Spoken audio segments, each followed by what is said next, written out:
On today's episode, we are getting into something transformational based on the teachings of one of my favorite authors, Neville Goddard. Goddard was a spiritual teacher who blended the Bible, mysticism, and self-help to teach simple but very practical steps to prove that your imagination shapes your reality. He believed that your imagination isn't just powerful, it's actually divine, and he considered it to be the seat of God within us as humans. And that may probably sound a little mysterious, but I promise you by the end of this episode, you will see how your imagination, your desires, and your thoughts are profound tools for creating the life you truly want. So if you want to make some changes and up-level your life, this episode will help you do just that. Stay tuned.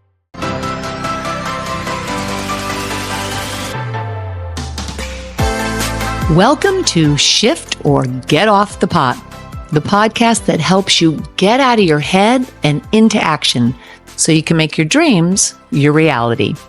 Let's get to it. Your mind is the canvas of your reality, and your imagination is the first key to creating the life you want. On today's episode, I'm going to break down some of the lessons of spiritual and personal development teacher Neville Goddard, one of my favorite authors, because I think Goddard has a good handle on how the laws of this universe work and explain things in very simple terms. Goddard believed that everything that was or will be already exists in the human imagination, which means your imagination is a powerful tool in the process of creation, positive or negative, because what you focus on grows. We know that repeated thoughts become your reality. Plenty of research has proven this, because repeated thoughts shape your beliefs and create external conditions and circumstances.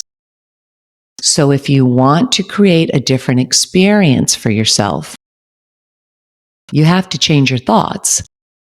And the easiest way to do that is through the power of your imagination. You don't have to wait for something outside of yourself to come save you. You already have the ability within your own mind to change things.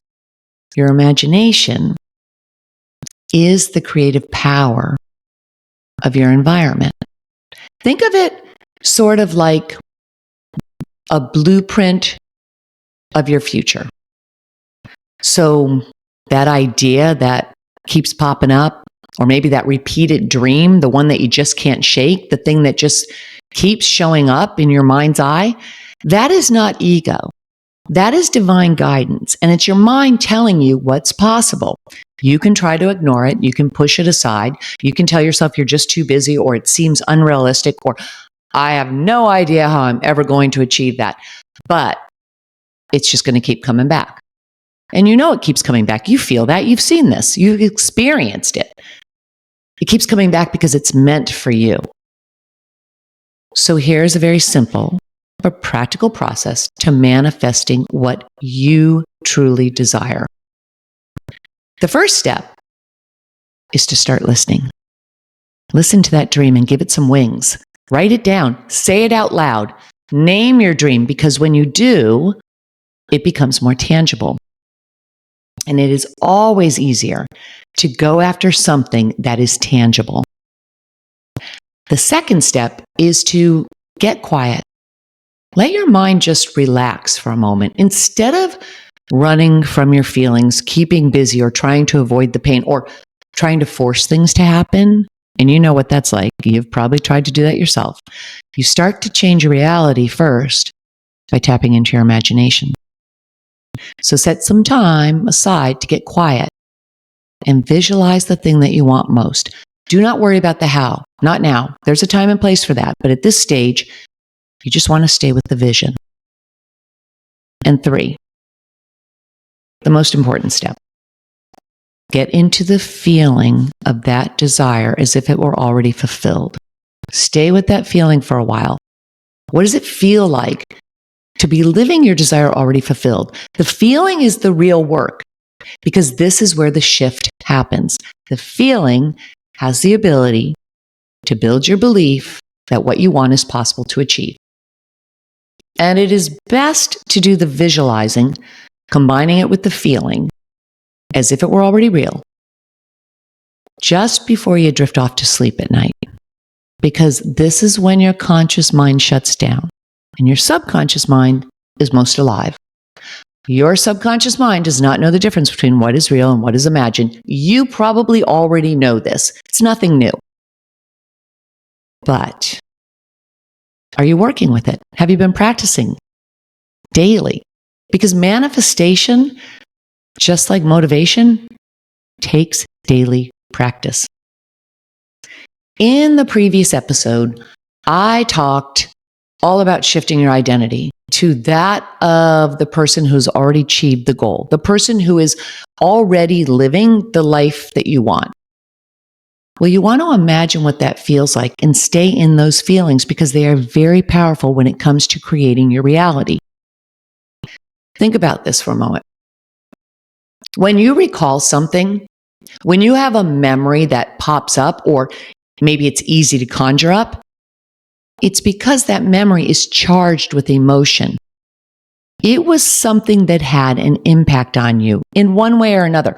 Could have been positive, could have been negative, but it had an emotional charge. I can remember the births of each one of my children, every detail of their births.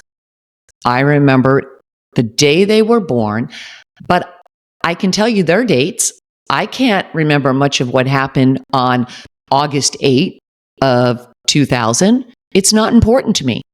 I remember exactly where I was when 9/11 hit. I remember the moment that I found out my brother had died.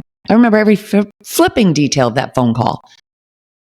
Your memories that are easy to recall, the ones that are detailed and vivid, are simply because of the feelings that you have associated with them. So when we talk about shifting identity and getting into the feeling, what you're really doing is creating a memory of a future you just haven't lived yet.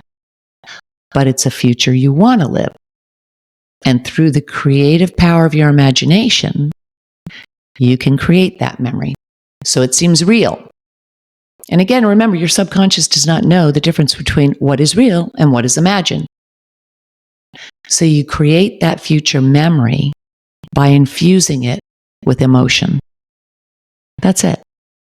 Not hustle, not even strategy. Just the right feeling with the right intention. And yes, action will come into play, but inspired, intentional action, that's a game changer. Tonight, just try this. Just before you fall asleep, pick one thing, one dream. Envision a scene that would be true if that desire were fulfilled. Pick something emotional that you can really get around the feelings of. Maybe it's holding your newborn. Maybe it's high-fiving a friend because you just landed a new client. That feeling is so important to stay with just as you drift off to sleep, because that's when your subconscious is taking over and you want to impress that image on your subconscious so it can go to work for you. Feelings are the language of the soul. You don't have to worry about the how yet. Your mind will try and shut things down for you because it will start to go to the how, but try and stay away from that. That's why we stay in the feelings. There is a time and place for the how, but right now you are just giving your subconscious a command. It's like programming your mental computer. You know that sort of hazy moment just before you fall asleep? There's actually a name for it. It's called the hypnagogic state. And any high performance coach, any neuroscientist, any psychologist will tell you that it is pure gold because your conscious mind finally stops talking and your subconscious starts listening. So play in the field of your imagination and create a scene that says, yes, it's already done. It's already done. Neville Goddard taught, well, actually not just Goddard, but plenty of personal development and spiritual leaders throughout the years, taught that Feelings are the secret in creating the life that you want. You can't wait for things outside of yourself to change or for your circumstances to change or your bank account to grow before you feel good. You have to feel it now. As hard as that may seem, especially if you're looking at a bank account that has, negative $50 in it and you've got a pile of bills sitting on the table. I get it. But you can turn away from that for just a bit. Just try and turn away from that for a bit. Yes, you're going to have to take action. The bills get to be paid. But to get there, you want to concern yourself with what would it feel like if I already had these taken care of? And stay in that. Stay in that feeling without any issue, without any worry. Persistence isn't about effort. It's about emotional alignment. So you have to keep practicing the feeling, even if nothing's changed yet. Pick a feeling that matches your desired reality. Happiness, joy, relief, peace, and practice it like it's a daily habit. Don't wait for the proof. You've got to be the proof because you already have everything you need to live the life you want. Your imagination is sacred. Your desires are divine, and your feelings are the signal. You don't have to chase. You don't have to wait. You do have to feel it, though. Because again, that's where the shift begins to happen. Because the feelings help to bolster the belief so that you do take inspired action. Because if you don't believe something's possible, then you're not going to try. Either you won't take action or you take half-hearted action that does not get results. Why? Because your belief is waning. It just creates a cycle. This is why you want to stay in the feeling. Remember, you are creating a memory of a future you desire, a future that is possible because if it were not possible, you would not have that desire. It's as simple as that.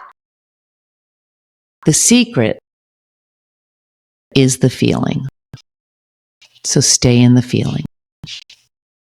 I will list these 3 steps down below in the show notes, along with some of my favorite Neville Goddard's teachings.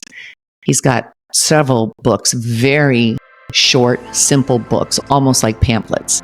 And I will list those down below in the show notes as well. And I'll be back with you again next week.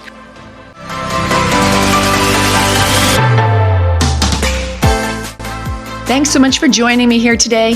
If you want some help achieving your goals, you can grab the Success Bundle link down below or head over to my website, KimKelleyThompson.com, where I have several free resources to help you.